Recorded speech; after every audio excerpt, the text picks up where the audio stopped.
Stephen A., was the Brooks ejection fair? Hell no. Now that you complain about. He did nothing. He did nothing that warranted an ejection from this game.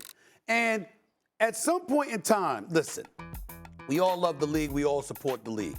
But this is the kind of stuff that hurts the league right here. You can't eject. Look at him, you doking him. For what? For what? What'd he do? That does not warrant an ejection whatsoever, okay? That was not a scuffle or anything. It's like when you eject a player, and this is just my personal feelings, fellas. When you eject a player over something like that, you have no regard for the fans. Zero. The fans come to see them play. If you're going to eject, everybody and their grandmama understands why people were ejected from Detroit, Minnesota last night. We understand it. We even understand why the two coaches were ejected, okay? But that right there, Dillon Brooks had no business being ejected. And at some point in time, you can't be talking about the love of the game and how much we love the game and how much we should support the game, but you're going to rob the fans of a game. Dillon Brooks, it doesn't matter. He's not LeBron. You know, he's not Steph Curry. He's not a superstar. But damn it, he can play. And he's a contributor to that roster, to that squad in Houston, which, by the way, is growing more and more legit every single day, okay?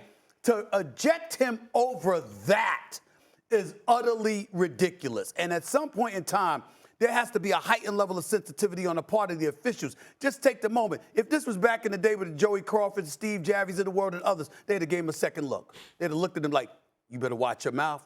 Don't try me. They'd have gave him some kind of warning. But these guys are just yanking cats out of the game. I don't like it at all. I 100% agree with you on that, and I'm gonna take it a step further on a certain thing. I think in those moments, it should be some type of penalty or some type of fine on the official that actually kicked Dillon Brooks out the game. Because as a player that played the game of basketball, some of these officials, they come into a game with an attitude, right? They come into a game with zero, understanding. And when you're in the heat of the battle, and although Dillon Brooks, he has a pass, he can't be judged on that. And by the way, let me say First this. ejection this year. Right. Yeah, but let me say this. Been ejected this year. A lot of people criticize Dillon Brooks. Yeah. Dillon Brooks is worth every bit of that $80 million Yes, that he Houston is. Rockets have. Yes, he Ask Memphis how much they miss right. Dillon Brooks right now. But again, it got to be some type of penalty for the officials when you have that type of authority to kick him out when we clearly see he didn't deserve to get put out the game. Go ahead, Shannon. I got to make it 3 for 3 then, guys. Come on, Bat. The man tied KD up. He didn't do anything. And you give him a tech, and then you give him another tech? I understand Dillon Brooks' reputation, but his reputation had nothing to do with that situation right there. Yeah. He's been a model citizen for the most part in Houston, playing extremely well. He's got the entire team playing really, really well. He plays defense. He's a physical type of player. He's like, you know what? I'm not going to go out here. My job is not to score 20. But my job is to whomever I'm guarding is to make sure you don't get your average. And he plays tough. He plays a physical brand of basketball. I got no problem with that. That warranted an ejection? Yeah. That right there. Come on now. Now, I'm sure, you know what? You know what's going to happen, Stephen A.? The NBA going to come out and say Dillon Brooks shouldn't have been ejected. What that got to do with that now? Now, granted, they went ahead and they blew him out. But can you imagine if they had lost this game? Come on, officials, like you said. Sometimes officials take a deep breath. Damn, all these 18, 19,000 fans, ain't none of them come to see you. So remove yourself from the equation. Call the game. They came to see the men on the court. Stop this foolishness. That did not deserve an ejection. I'm sorry. Yeah, so we all agree on that, but I want to go macro here. Stephen A., what do you make of the Suns team?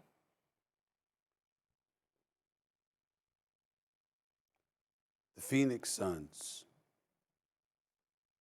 are an atrocity. They are bad for basketball. Kevin Durant has been balling. He's been an individual stud. The problem is they do not have a leader. They have a bunch of people playing individual ball, just not as good as Kevin Durant. They clearly don't vibe with Coach Budenholzer. I thought it was subpar with Frank Vogel. It was much better with him than it has been this year with Mike Budenholzer, a champion who beat the Phoenix Suns as head coach of the Milwaukee Bucks to win a championship. I have never seen in his years in Atlanta and in all of those years in Milwaukee, I have never seen a Mike Budenholzer team look this bad. And here's why. They don't look like they want to play. When I say the word atrocity, I'm not talking about bad basketball. Bad basketball happens. I'm talking about a team, a collection of parts that show up on the basketball court and 18, 19,000 people in attendance can see they're not interested in being there. They're not interested in playing. That's what we see. I watched this game last night. Now, I know Houston was busting their living ass, and that can demoralize you. The problem is I saw lethargy before the score piled up, down 78-49 at the half. 78-49. They don't look like they want to play. They look like they can't wait for the season to be over, and they have been looking like this for most of this season. It's really bad. The ownership has to change everything, and I mean everything. They got to go. You got to purge that squad. It is bad in Phoenix because they just look like they don't want to play. Shannon? When I look at them, Stephen A., I look at this team as like you got chocolate and you might have oxtails and you might have another ingredient. Now, individually, they're like, wow. But together, I don't want that. I don't want ice cream. I don't want oxtails. Don't want shepherd's pie. And that's Kevin Durant, Devin Booker, and Bradley Beal. Individually, Stephen A., I tell you each guys, it'll be like, okay. But when I put all of these ingredients together, we get a dish that we don't like, that is not palatable to us. And I can't get it. I don't understand why. Now, look, they gave up a lot to get Kevin Durant. They really don't have a bench. They really don't play together. It's like, okay, KD, you do what you do. Okay, D Book, you do what you do. And then Bradley Beal try to come in and fill in where he can. But for whatever reason, this thing hasn't worked, and it's not going to work. Leadership and culture runs deeper than just in between the lines. Yeah. They need to detox outside of basketball. See, when CP3 there, you know, the sacrifices that's needed outside of the lines, meaning, you know, hey, going to team dinners together, actually not going out to the club, actually not doing certain things in your lifestyle to sacrifice for the betterment of the team, that's their problem because it's not the talent. You don't have Kevin Durant, you don't have Devin Booker, you don't have Bradley Beal, then you fill in the voids and go get Tyus Jones. You got Royce O'Neal, who Donovan Mitchell won with, right? Tyus Jones, Ja Morant won with him. So when you see this happening and we all like, man, why can't they get this right? Yeah. They switch out the coaches. Yeah. It's their habits outside of the lines. So until you clean that up, this is what you're going to get. What an ESPN NBA Wednesday doubleheader we have for you. Donovan Mitchell, the Cavs, host Karl Anthony Towns and the Knicks, 7 Eastern. Then Shai Gilgeous-Alexander and the Thunder host Cade Cunningham and the Pistons. Our coverage tips with NBA Countdown at 6:30 Eastern. That's a good doubleheader right there tonight. We've got a Western Conference matchup with major seeding implications. The Red Hot Rockets have won 12 of their last 13 games. They head to LA to take on Luka, LeBron, and the Lakers, who have been on a bit of a slide and are trying to hold on to that 4 seed just a game ahead of the Grizzlies. Now, both of these teams will have some tough tests down the stretch. The Rockets still have the hardest remaining schedule of any team in the NBA, while the Lakers have the second most difficult. That's according to ESPN Analytics. All right, Shai. Coming to you here. At one point, this Lakers team really looked like they could be a top team in the West. Obviously, they've struggled here lately. So tell me this, what do you think's more likely? A first-round exit or a Western Conference Finals appearance? I still believe the Western Conference Finals. I just like Austin Reeves has been, man, he's been spectacular. And it doesn't matter who's playing. And when you got Luka and LeBron, I know LeBron has struggled with his shot. He shot the ball a lot better Saturday night against Memphis as opposed to the previous 3 games. I know what he's going to give me come postseason. I know Luka's going to give me. And Austin Reeves has been sensational. And if you notice, he finds the ball in his hands a lot going down the stretch. And if you look at the 2-man game with him and LeBron or Luka and Austin Reeves, and he's been everything they could imagine and more. And now you understand why they were unwilling to part with him with any trade scenario. So I think it's a greater chance that they end up in the conference finals than a first-round exit. And I know the Rockets are coming in, Stephen A. You know, got those boys playing well, and they railroaded him. I get all that. Houston Rockets. So I don't care. I don't care nothing about no light socket, a court docket, or my empty pockets. What did you just say?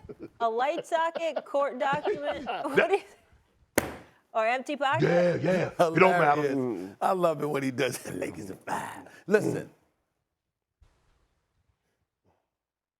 Lakers, as presently constructed, they ain't going no damn Western Conference Finals. And I don't say that with a smile on my face. I want to be in L.A. as often as I can be in L.A. It just doesn't look good right now.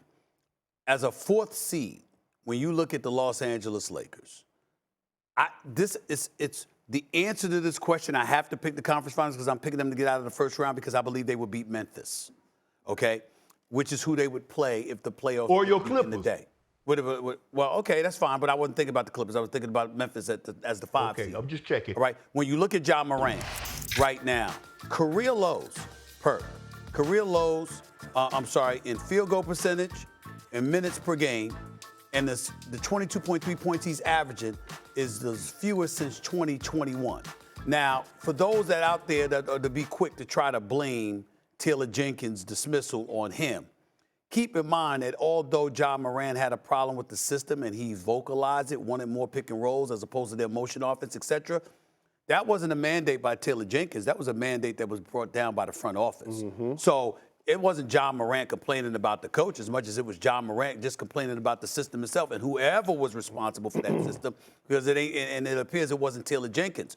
In the end, though, when you look at the Los Angeles Lakers, that means if you're a 4th or 5th seed, who you facing in the second round? That would be OKC. You going home. You playing OKC in the second round. I am not picking LeBron James and Luka Doncic and the Los Angeles Lakers, okay? I don't care what anybody says. The Lakers, when you say Lakers in 5, you mean they going home in 5. If you're talking about them going up against OKC, I would pick it a 6-game series personally, but I don't see them being OKC. That's my issue with this, but I do see them getting out of the first round.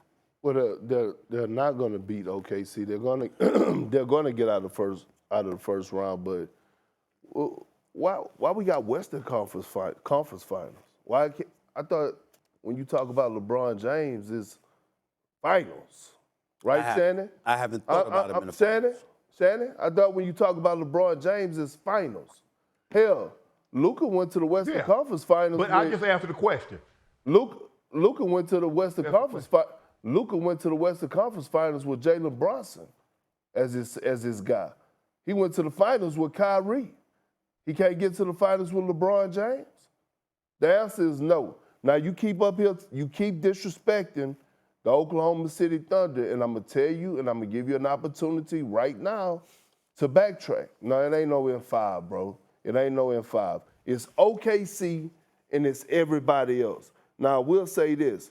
The Lakers should be trying to get down to that 6th seed, you know what I mean, to get away from OKC to get to the finals. That's what they should be trying to do. But before we could we talk don't duck about smoke, Perk. We firemen. We run into the building. Y'all not That's running what up firemen no do. Y'all not running up. We up, run up into no the building. chimney. Luka, LeBron, Austin Reeves. We don't duck it. Matter of fact, because we if just y'all able was, to fight the smoke alarms. Because if y'all were, because we want all the fire. If y'all were, y'all would be playing defense and actually sliding those puppies. And they're the 4th worst defense since LeBron returned. All right, so let's change the question to what Perk said. What's more likely, Shannon, a finals appearance or a first-round exit for your Los Angeles Lakers this season? Well, tell Perk to get his ass on the calls in the morning if he want topics to discuss. He wasn't on no call, so we ain't discussing nothing Perk want to talk about. Shannon, he talking I thought you were a LeBron is finals. I thought you run into the fire. I thought it was final. I thought it was final. They won't slide their puppies. Get your ass up early in the morning if you want a topic to talk about. You know what? We going. I tell you what, I done said what I said about the SGA. I done said what I said about OKC. Nothing changed. Perk was already on TV, by the way, when the call was up. I was on TV, but let me say this. He showed talking a lot of tough, and he showed talking loud to say that he still owed me from a bet from last year. So you trying to say Shannon don't pay his bets? All I'm saying is, What bet? Hold on, wait. What you mean? What bet? Shannon pays his bets. No, not to me. Not to me. I'm still Yes, waiting on my case. What I owe you, Perk? I'm still waiting on my cases.